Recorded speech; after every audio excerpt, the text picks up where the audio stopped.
Hey, it's David Rowland. Received a lot of great questions over this week. So as I said before, we're going to try to answer one every day, right around lunchtime. I received some questions about supplementation, and I'll talk a little bit about the supplements that I use. A couple things before we get started, though. I pay for all my own supplements. I don't, I'm not endorsed by any supplement company, so this is what I use. That's number one. Number two, I think supplements are that. They are to supplement a good nutrition program.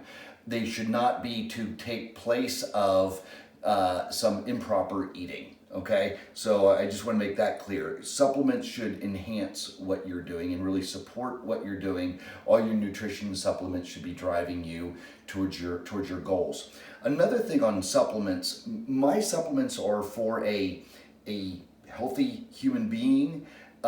Conversely, Melissa takes some supplements that I don't take. When she was going through chemo, the chemo was pretty, as you can imagine, abusive on some of her vitamins and minerals and electrolytes. So there's some additional supplements that she takes to kind of counteract what she went through with chemo, or still kind of going through with the residual effects of chemo. So I'm not addressing that today. I'm just talking about general supplementation for a relatively healthy human being. So anyway, what do I take? In general, not very much. I take a vitamin, mineral, and an omega-3 fish oil. They're the main supplements that I take. Right now, the vitamin mineral that I take is by First Form, and they come in these little packets. And in these packets, there's a variety of supplements in there. And by the way, these aren't inexpensive, but I do think the quality is really high. But this includes a multivitamin mineral. There's a probiotic in it. There's some digestive enzymes, etc. And I really like these. One of the other reasons that I like these is that they are all soft tablets, if you will. I don't want to take anything that's hard pressed. I just don't, like if you rattle the container and it makes a hard noise, I don't use those. Again, they're called hard press. I don't think we digest those very well. So I think these are great. And by the way, again, I'm not endorsed by First Form, but I think it's a great company.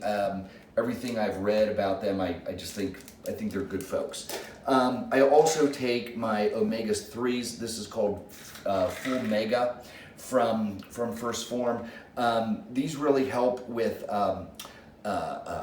recovery. Make sure I get my quality fats in my diet. Also help with inflammation that you might get from life, or in particular from working out. Again, these are like a soft gel fish oil tablets high in omega-3s.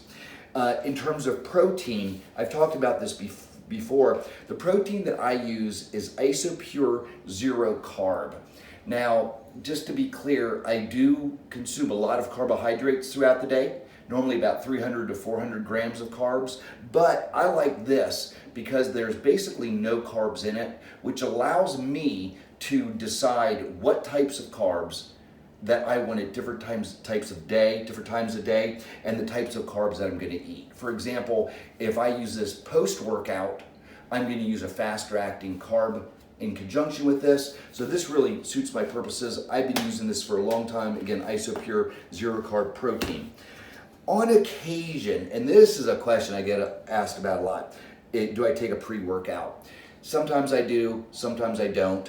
I do think whatever pre-workout you take, your body's going to get used to it, especially if there's a lot of caffeine in it.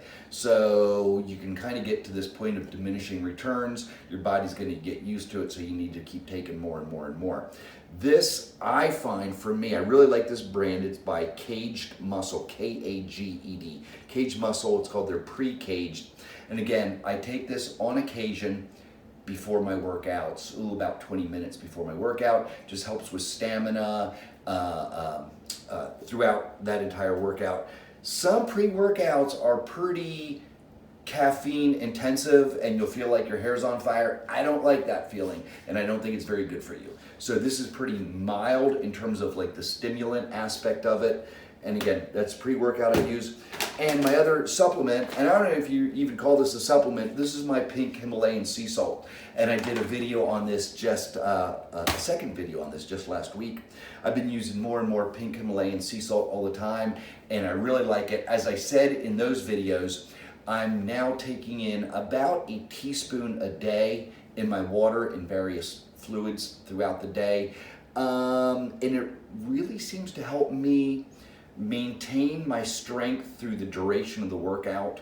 I used to find that about 2/3 of the way through my workout, I just feel kind of depleted, and this just kind of keeps me going through the end. So that's all I use. Basically, vitamin mineral. This is a little bit extra than a vitamin mineral, but basically a vitamin mineral, omega-3. I got my protein, pre-workout, pink Himalayan sea salt, and I'm good to go. Give them a try. Let me know if you have thoughts on any other supplements that you're using or considering using. Hit me back. Love to hear about them. And I'll end with this thought though. None of these are a magic pill. You got to do the work. You got to do the work. Supplements are just to help you out, maybe give you that little bit of an edge or a convenience in your day. But again, magic pills don't exist. It's all about the consistency of the nutrition, consistency of your training. Thanks for listening. Have a great day.